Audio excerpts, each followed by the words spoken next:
jeg glemmer aldrig i en periode, hvor jeg så sad i den her rullestol her, hvor jeg havde en god ven, der boede over for mig på den vej, vi boede på.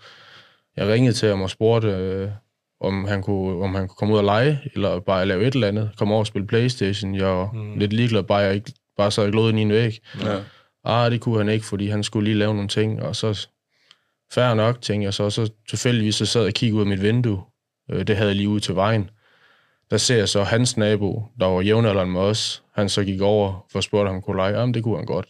Og så den rammer så hårdt i sådan en 9-årig. Også fordi du kan huske det så tydeligt. Jeg husker det lige så tydeligt. Man føler sig virkelig bare som ingenting.